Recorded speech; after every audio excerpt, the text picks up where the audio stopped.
Tough times, they say, do not last, but tough people do. All things are difficult before they are easy. The gem cannot be polished without friction, and a person cannot be perfected without trials. Be not afraid of growing slowly, but be afraid only of standing still. Hello, my beautiful D and Z superfans. How are you doing today? I want to use the opportunity to say thank you for always being around us and always supporting this ministry as the ministry is moving to the permanent side.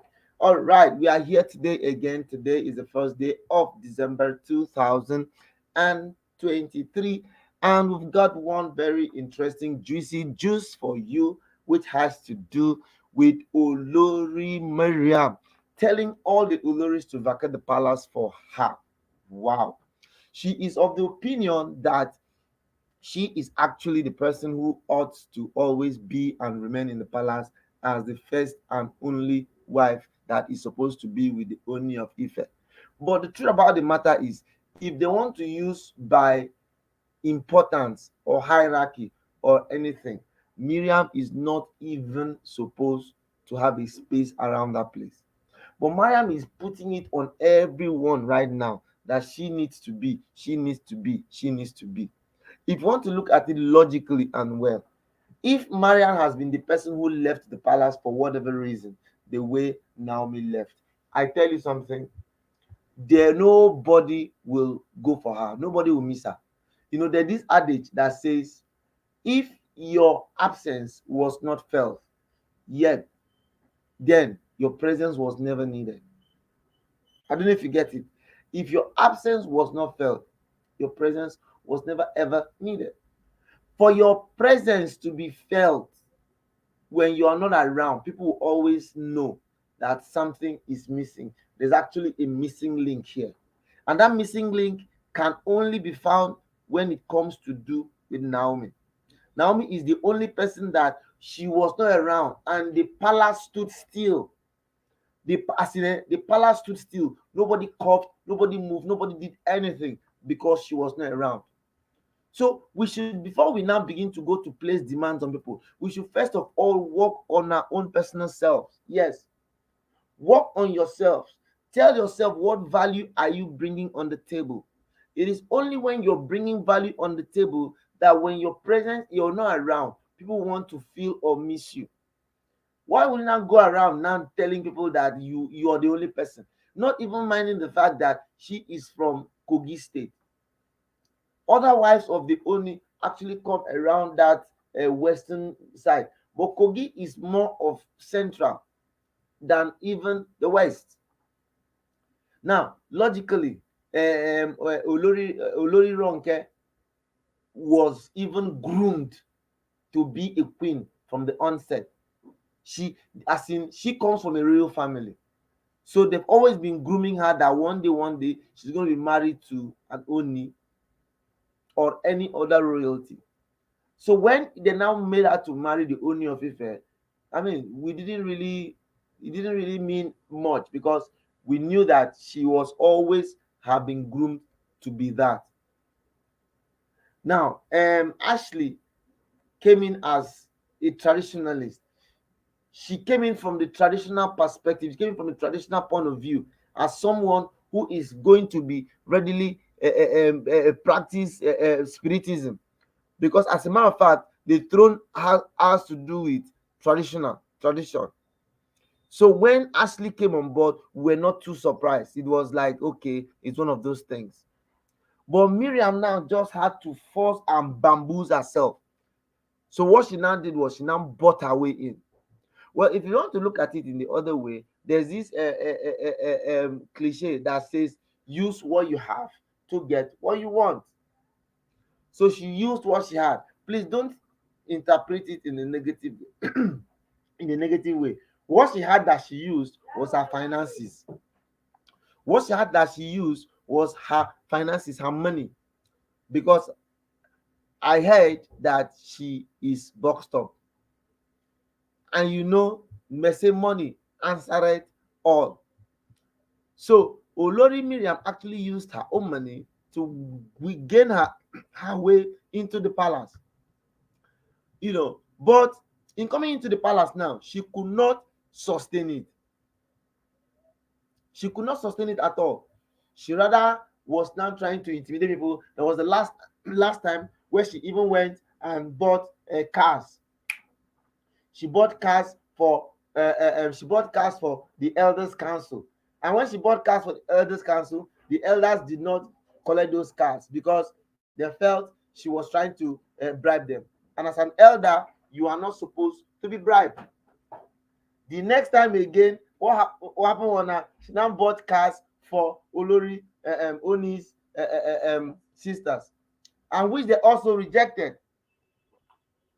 You see, rejection has been a constant decimal for Naomi, for Miriam. But she does not want to give up. She doesn't want to give up. She still wants to put effort. She still wants to fight on. She still wants to make them feel that no matter how they look at it, no matter what happens, she still wants to remain relevant. And she is so power intoxicated. She just wants to make sure that she uses her power, her might to get things done. He who is destined for power does not have to fight for it.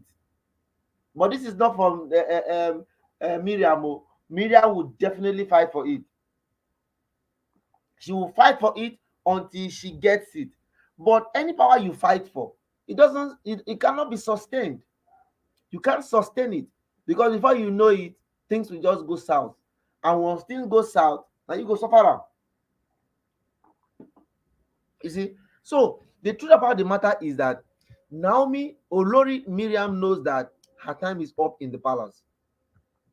She does not want in any way to have a unifying spirit. Unity is strength, division is weakness. When you're united, you're strong. But when you're divided, it shows that you have complex issues. So you have complex problems. And when you have complex problems, sustainability becomes a big issue. Miriam has been struggling so hard. Even in a relationship, any relationship you're struggling so hard to keep, my brother, you cannot sustain it. Maybe we don't deceive ourselves. You cannot sustain it.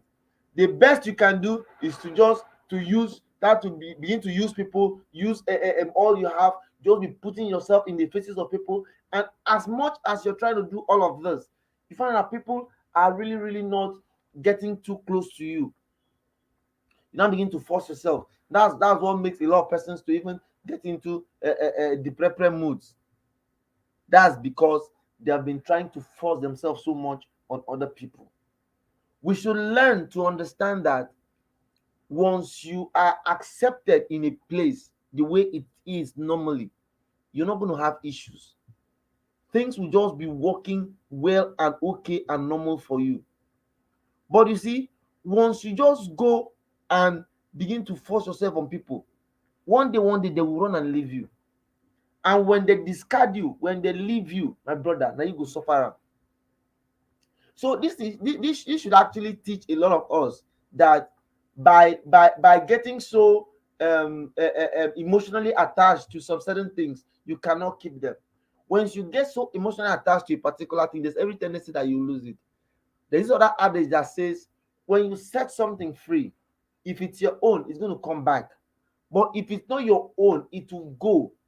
And it's even better for it to go than for you now to now become going in circles. Now, people understand things from different perspectives and different levels. But we should try to know that once you have the determination to remain strong, you are going to remain relevant. Miriam has really been fighting. But I think where she's having a problem is that she thinks she's in competition with Queen Naomi. My friend, the only person you should be in competition with is yourself. Try to be a better person of your own self. Try to always put your own self in competition. Do not put yourself in competition with other people, because another person is pregnant. You now begin to feel that I want to get pregnant too. Because if you another person is eating potato, you want to eat potato too. Because if another person is rubbing Vaseline, you don't want to rub Vaseline, you want to go and rub Ori. Because another person is plaiting all back. Because another person is wearing green and flowered orange, you want to go and wear green and flowered orange. That is wrong. Because another person is sitting in baby's chair, you want to sleep, you sit in baby's chair. Because another person is watching TV, you want to watch TV. It is wrong. Try to be a perfect person of your own very self. Put yourself in competition with yourself. When you do this, that is when you know that you have peace of mind. Olori Mariam, stop competing with Queen Naomi. You people are from different levels, now different grades, and they carry all of una. Once you begin to know say na different grades they carry una, you go succeed. But once you begin to put the thing with hearing these stories is that we should also be using them to learn our own personal lesson. Work for her. What will I now do for it to work for me? My people, this is where we'll be stopping. Oh, I'll be able to get one or two lessons from this Olori in the palace, that she alone has the palace is just meant for her. It is not happening that way, and it is not going to. My people, thank you so much. You do well to subscribe, comment, like, and share. And if there's just any information you want us to talk about on this channel, let us know. Talk about it. All right. Thank you, and